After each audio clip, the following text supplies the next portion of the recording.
see other people doing. Right? We develop our ambitions when we are young. Which in a second at 3B is going to beg a really interesting question. What did you want to be when you were a young kid? What were your ambitions? What were your dreams? What are they now? On what grounds do you make your decision about what you're going to be after you graduate from high school and go on to education? What will you dream to want to do or be? Okay? A second possible message from this reading. There is always where you know, and that usually is the boring life that you have to live, and then there is the outside. In Twain's case as a boy, it was St. Louis or St. Louis, right on up the river, and that's where the city was. Very regularly, of course, we make this observation, just living in our place. For example, if kids drive through from Casper into this town, they go, oh, I can't even imagine living in a little hole like this. This would just be terrible. Of course, you guys drive down the road to Tin Sleep and say, oh man, if I had to live in a little wretched hole like, right? Kids in Tin Sleep drive through Hyattville and go, oh, right? Kids in Denver, though, drive through Casper and go, oh man, if I had to live in a little hole like this, that'd drive me nuts, right? Kids from Los Angeles drive through Denver and go, oh man, if you had to live in a little town like this, like Denver, that would just reek.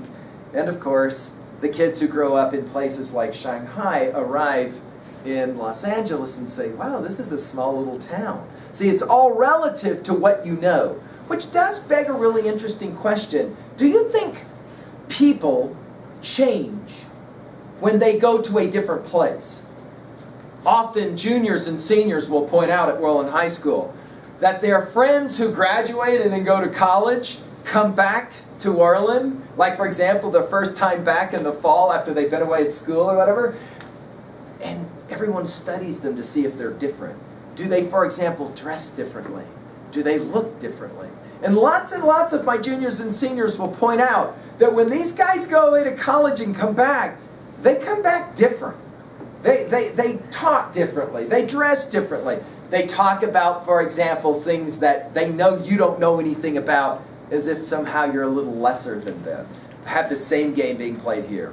At 2B, we can talk rhetoric really quickly. Notice, I'll only point this out. Notice Twain's eye for details. If he's going to talk about a sleepy, lazy little town before the steamboat arrives, notice he'll talk about a couple of small hogs eating watermelon rind, or the town drunkard just trying to wake up from his night's sleep, sleeping off his drunk, right? Notice his eye for detail about the steamboat and all the different parts of the steamboat. Twain is remarkable for this, as most great writers are. He has a great eye for detail. Okay. Let's jump to 3A really quickly. What is your favorite film or TV show about someone going on a journey where when they come back, they are a different person? They're not the same person. The journey has somehow changed them in some way. How many of you can jot down a title of a film or a TV show that fundamentally is about a kid, or a person your age, trying to figure out what he or she will do as they get older? What are they going to do for a job? How will they decide what they will be when they grow up? Which leads us finally to 3B, a personal reflection here. Question, what do you want to be after you graduate? If I were to ask you right now, 20 years from now, how old will you be? You can do the quick math. What do you think you'll be doing for your, not job, but for your career? Let's make that distinction real quick for your notes at 3B. There's the difference between your job and your career. I've often said this to juniors and they go, I guess I really never thought about this. Your job is what you do right now to make a little bit of money. That's your job. Your career is your occupation. That is the quote-unquote, what are you going to be when you grow up question. Okay? Finally, do you think it's the case that you start to think about what you will do for your career by virtue of what you've seen in your life. So for example, your dad does this, your mom does this, your grandpa, your grandma, your aunt, your uncle does this. You kind of look at that. Your brother or your sister who's older than you does this. And you go, oh, that's what I'll be when I grow up.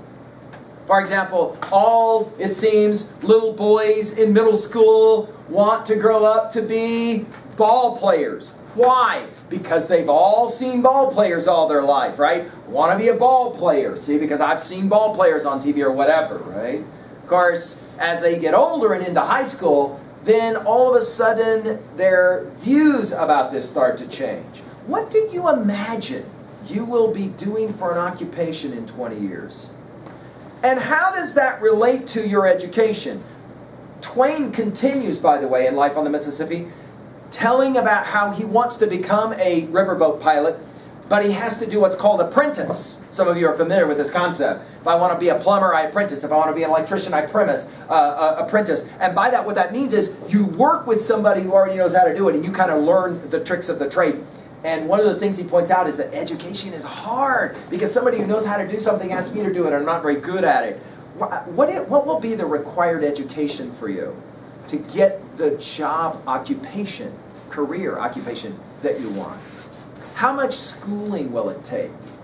How much education will it take? What will you do in 2 years when it's time for you to graduate? Where will you go? What will you be? How do you know how to make an answer to a question like that?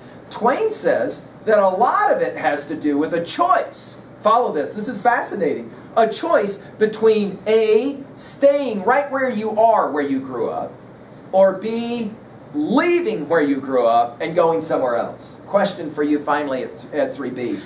When the time comes for you to graduate, are you inclined to think you're going to be a person that stays where you are or a person who leaves and goes far away? I once taught a student who went down and just signed up for the Navy. Everybody came to school the next day and said, signed up for the Navy. That's what I'm doing.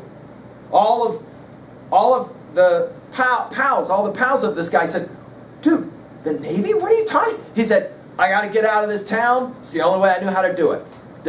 Joining the Navy will take me out of this town. I've got to leave. And it'll force me to leave. And when I come back, I will not be the same person. Very interesting. Some students reporting to him, dude, you are insane. That's the reason you joined the military is because you just had to get away. And he said, I need to get away. I got to grow up. It's going to make me grow up. And at the same time, I get to serve my country. So away I go. What will you do? Will you stay where you have lived after you graduate and kind of figure out how to be a part of this community? Or are you a person that says, no way, I'm leaving and going away? Finally, if you do go away, do you think you will change? Will you become a different person? Some of you, for example, who moved into Worland and live somewhere else, when you go back to visit, do those people think you've changed in some way? Do they see you different? Or do they see you just the same? Does a place define who you are? Would you be a different person, for example, if you had lived and grown up in a larger city? Some of you did. Do you think that's a different experience from growing up in a small town of 5,000 people, for example? Would you be a different you if right now, for example, you were living in Los Angeles, or Denver, or Chicago, or Atlanta, or a city outside the United States? Well, there you go. An introduction to Mark Twain. I hope you enjoyed Life on the Mississippi. Thank you.